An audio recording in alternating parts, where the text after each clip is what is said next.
कर सकते हैं। नमस्कार, मैं हूं डॉक्टर अनामिका और आप देख रहे हैं इंडिया का fastest growing news channel newsy India. तो आज हमारे साथ हैं स्टूडियो में शशांक गौरव जी, जिन्होंने 78 बीपीएससी एग्जाम में सेकंड रैंक सिक्योर किए। तो आइए उनसे ही उनके बारे में सुनते हैं। जी मैम, शुक्रिया मैम। नमस्कार सभी को, मेरा नाम शशांक गौरव है और इस बार की 70वीं बीपीएससी एग्जामिनेशन में मैंने ऑल इंडिया रैंक दूसरी हासिल करी है। साथ ही साथ मैं आपको बता दूं कि इसके पहले भी मैं यूपीएससी द्वारा कंडक्टेड एक एग्जामिनेशन है सेंट्रल आर्म्ड पुलिस फोर्सेस, उसकी असिस्टेंट कमांडेंट के एग्जामिनेशन में मुझे ऑल इंडिया रैंक 57 आई थी। मूलतः मैं बिहार के छपरा जिले का निवासी हूँ और ये मेरा बीपीएससी में तीसरा अटेम्प्ट था जिसमें मैंने ये सफलता हासिल की है। मेरी प्रारंभिक शिक्षा जो है वो बिहार के ही छपरा जिले से ही हुई है और स्नातक की पढ़ाई मैंने डीयू के रामजस महाविद्यालय से मैंने पूरी करी है।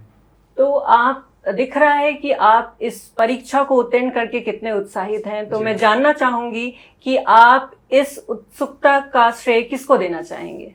मैम, किसी एक परीक्षा को पास करने में केवल हमारा ही अकेले का रोल नहीं होता। मुझे ऐसा लगता है कि 50% आपकी मेहनत होती है और 50% आपके माता पिता, गुरुजनों और अभिभावकों के सहयोग से और दोस्तों के सहयोग से आप ये चीज़ करते हैं। तो डेफिनेटली मैम, इस चीज़ का पूरा श्रेय मेरी माता श्री और मेरे पिताजी श्री सुभाष ओझा और मेरे बड़े भाई श्री शशांक सौरभ और छोटे भाई शशांक अभिनव को जाता है। और उसी के साथ साथ मैम मैं कहना चाहूँगा कि इसके अलावा भी बहुत सारे गुरुजन रहे हैं मेरे जीवन में जिन्होंने बहुत ज़्यादा मुझे मार्गदर्शन प्रदान किया है। तो मैं डेफिनेटली कह सकता हूँ कि मेरे सारे गुरुजनों की जो पूरी की पूरी ख्याति है वो शायद आज मेरे सर चढ़ के बोल रही है। बहुत अच्छा। तो प्रतिस्पर्धा के इस युग में इस प्रतिष्ठित परीक्षा को उत्तीर्ण करने की रणनीति क्या बनाई थी आपने? मैम, बीपीएससी का एग्जामिनेशन एक 3 चरण का एग्जामिनेशन है। जैसे यूपीएससी भी कराता है उसी तरीके से पहले प्रीलिम्स होती है, फिर मेंस और फिर इंटरव्यू। तो मैम मैं तीनों की स्ट्रेटजी आप सबों के साथ साझा करना चाहूँगा। प्रीलिम्स के एग्जाम में मैम डिफरेंट सेक्शंस आते हैं, जैसे आपके पास economy, polity, history, Bihar special, current affairs और उसके अलावा अगर आप साइंस देखें तो ये कुछ मेजर पोर्शंस हैं जो आपको बीपीएससी के एग्जामिनेशन के प्रीलिम्स एग्जामिनेशन में आती है। तो आप इन सारे सब्जेक्ट्स में मेजरली अगर मुझसे आप पूछेंगे तो आपके पास 3 मेजर सेक्शंस होते हैं। साइंस जैसे 30 क्वेश्चन आते हैं और उसके बाद आपकी करंट अफेयर्स जो कि अगेन 30 क्वेश्चन के आसपास उससे क्वेश्चन आते हैं और सिमिलरली हमारे पास रह जाती है बिहार स्पेशल। तो ये 3 मेजर पिलर्स हैं प्रीलिम्स की। इन तीनों को बहुत ही तरीके से कंठस्थ करना आपके प्रीलिम्स को पास करने की कुंजी हो सकती है। साथ ही साथ अगर हम देखें तो आपके पास जो इकोनॉमी, पॉलिटी और बाकी स्टैटिक सब्जेक्ट्स हैं उनका रिवीजन, और अगर आपने किसी और एग्जामिनेशन के साथ साथ तैयारी की है, जैसे अगर आपने यूपीएससी की तैयारी की है जैसे मैं भी किया करता था, तो आपके स्टैटिक सब्जेक्ट्स जो ये मैंने सब्जेक्ट्स के नाम लिए ये कंप्लीट ऑलरेडी हो जाती हैं। तो ये जो 3 एक्स्ट्रा चीज़ें मैंने बताई, 3 पिलर्स बताई, इनको अगर कवर अप किया जाए तो हम प्रीलिम्स के क्वेश्चंस को ठीक ठाक तरीके से सॉल्व कर सकते हैं। लेकिन उसी के साथ अगर हम मेंस की बात करें तो बीपीएससी के एग्जामिनेशन में यूपीएससी की तरह एग्जॉस्टिव मेंस का पेपर नहीं होते, बट हाँ नंबर ऑफ पेपर्स कम होते हैं। एक GS1 होता है, एक GS2 होता है और एक ऐसे होता है। उसके अलावा एक ऑप्शनल के सब्जेक्ट होते हैं जो कि एक कंपलसरी और क्वालिफाइंग नेचर का एग्जाम है, और एक हिंदी का पेपर होता है। ये 5 पेपर्स ही बीपीएससी के मेंस में पूछे जाते हैं। तो मैम GS1 जो है वो कम्प्लीटली स्टैटिक पोर्शन आप कह सकते हैं, क्योंकि उसमें 2 DIs आते हैं 36 मार्क्स के और बाकी हिस्ट्री के क्वेश्चंस आते हैं। मेनली हिस्ट्री और रिलेटेड कुछ टॉपिक्स होंगे जिनके क्वेश्चंस उसमें आएंगे। तो मैम ये अपने आप में ही पूरी की पूरी स्टैटिक सिलेबस है जो बहुत वक्त से चेंज नहीं हुई है। तो आप अगर एक कॉम्प्रिहेंसिव नोट्स बनाते हैं जैसे कि 38 मार्कर्स क्वेश्चन होते हैं या 8 मार्कर्स क्वेश्चन होते हैं, वैसी सारी चीज़ों के लिए आपके पास 2 पेजर नोट्स और 4 पेजर से 5 पेजर्स नोट्स हर टॉपिक पे तैयार होने ज़रूर चाहिए। तो वो आपको एग्ज़ाम में बहुत ही हैंडी आते हैं, जिस कारण से आप चीज़ों को बहुत अच्छे तरीके से सॉल्व कर पाते हैं और ऑन द स्पॉट आप क्यूरेट कर पाते हैं अपने लिए एक नया आंसर आपके रिपोजिटरी ऑफ नॉलेज से। साथ ही साथ मैं कहूँ कि जो GS2 का जो पेपर है वो थोड़ा डायनामिक होता है, जिसमें आपके पास पॉलिटी के क्वेश्चंस और साइंस एंड टेक के क्वेश्चंस या डिफरेंट करंट अफेयर से क्वेश्चंस उसमें पूछे जाते हैं। तो अगर आप वो चीज़ देखेंगे तो आपको जो डिफरेंट बर्निंग इश्यूज़ पे आपके पास 2 पेजर एंड 4 पेजर नोट्स तैयार होने चाहिए। ज़रूरी नहीं है कि आप बीपीएससी के सारे पैटर्न को प्रेडिक्ट कर लेंगे, पर डेफिनेटली अगर आपने 200 से 300 टॉपिक्स जो बर्निंग हैं उन पे अगर आपने नोट्स तैयार कर रखे हैं तो प्रोबेबिलिटी थोड़ी ज़्यादा हो जाती है कि आपके पास वो क्वेश्चंस ज़रूर हिट हो जाएं जो एग्ज़ाम में पूछा जाएगा। हो सकता है आप उसका आधा पोर्शन जानते हो या आप उसके एंड पोर्शन को जानते हो, लेकिन आप एक एम्पल अमाउंट ऑफ राइटिंग आप वहाँ पे डिलीवर कर पाएंगे। इसके बाद मैम रह जाती है आपकी ऑप्शनल की, तो ऑप्शनल की रिस्पेक्टिव तैयारियाँ होती हैं, लेकिन मैं आपको बता दूं कि एक कंपल्सरी एंड क्वालिफाइंग पेपर है, तो आपको फॉर अनरिजर्व कैटेगरी 40-45 मार्क्स आपको पासिंग होती है। सो अगर आप उस चीज़ को क्रॉस करते हैं तो आपकी बाकी कॉपीज ज़रूर चेक होंगी। फिर आपके पास ऐसे के 3 मेन चीज़ें हैं। 2 आपको ऐसे जनरली ऐसे इंग्लिश में या हिंदी में आप लिख सकते हैं, उसके अलावा एक ऐसे जो है बिहार पब्लिक सर्विस कमीशन का एक सबसे बड़ा प्रयोग कह सकते हैं कि बिहार की लोकोक्तियों पे ऐसे लिखने को आता है। तो उन लोकोक्तियों के एसेज को अगर हम देखें तो वो जितनी ज़्यादा कोलोकियल आप रख सकते हैं, जितने ज़्यादा कंटेम्प्रेरी या अपने टाइम के हिसाब से ढाल के आप चीज़ों को लिख सकते हैं, तो आपका ऐसे बहुत ज़्यादा एक प्रासंगिक लगता है, एक रेलेवेंट लगता है फॉर द कमिंग टाइम, और उसको रीड करने में भी थोड़ा ज़्यादा रोचक लगता है। तो अगर आप ऐसी चीज़ों को कवर अप कर रहे हैं तो आपका मेंस, आई कैन नॉट से this that it would be a cake walk, but still it would be a bit easier for you vis-a-vis different candidates who are there.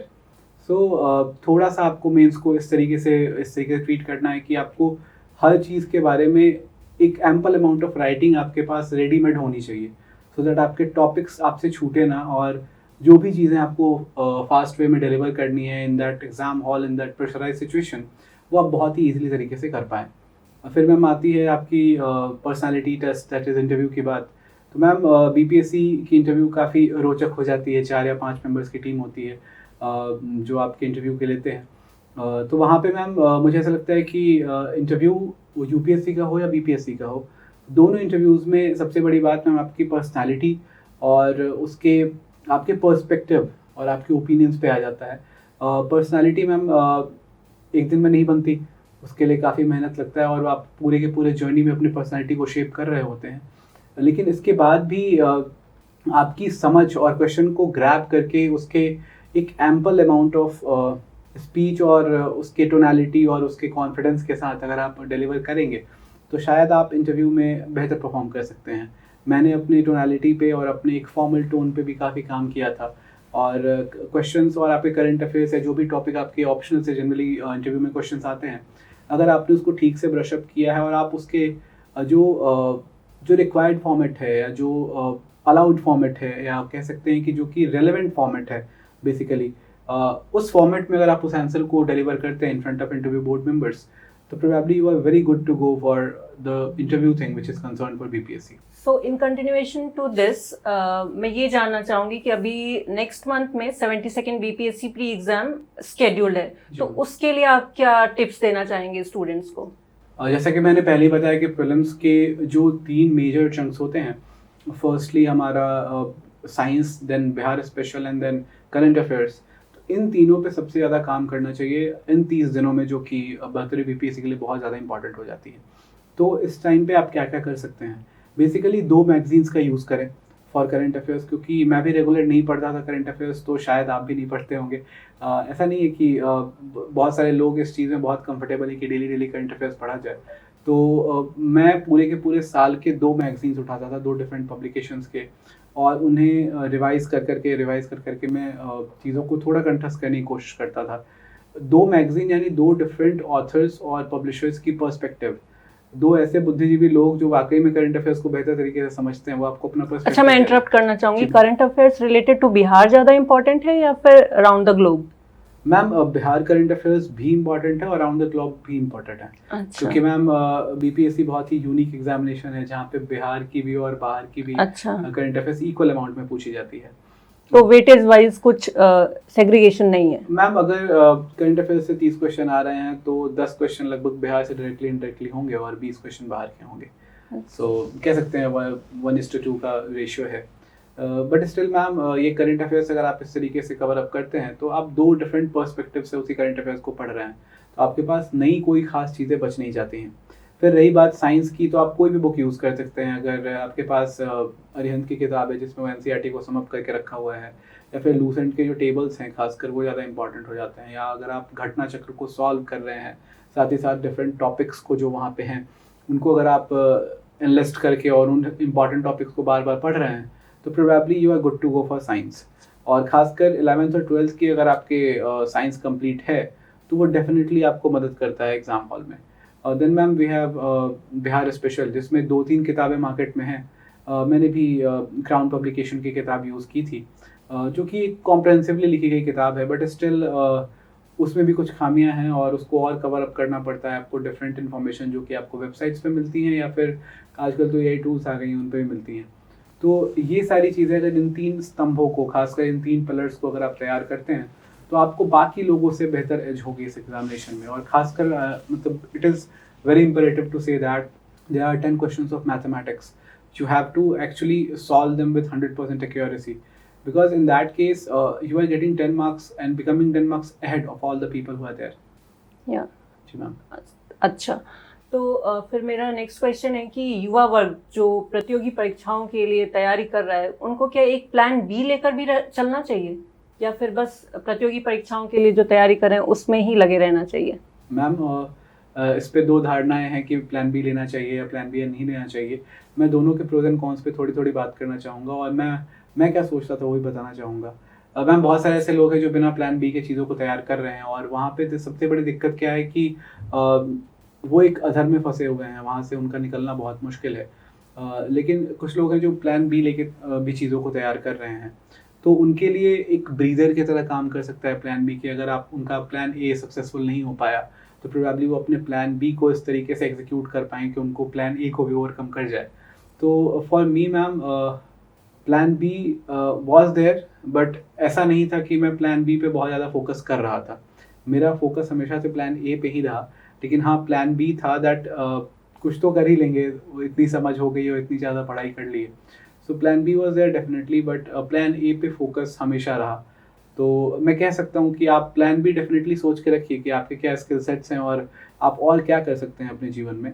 उनको होन करते रहिए अपने स्किल्स को, बट स्टिल आप plan A पे अपना ज़्यादा से ज़्यादा फोकस रखें। ये मेरा मत हो सकता है मैम इस बारे में। हाँ, तो हम कह सकते हैं कि we can use our plan B to get stabilised if plan A didn't work. जी मैम। हाँ, सो शशांक, गौरव, आप डिफरेंट सोशल एक्टिविटीज से भी जुड़े रहे हैं, तो क्या इन सोशल एक्टिविटीज से जुड़े रहने से आपके प्रतियोगी परीक्षाओं के रिजल्ट पे कुछ असर पड़ा? अगर पड़ा तो कैसे पड़ा? मैम मुझे ऐसा लगता है कि डिफरेंट सोशल एक्टिविटीज़ आपको वो एक्सपोजर देती हैं सो दैट आपका एक व्यक्तित्व एक बहुत ही खूबसूरत तरीके से शेप हो सके।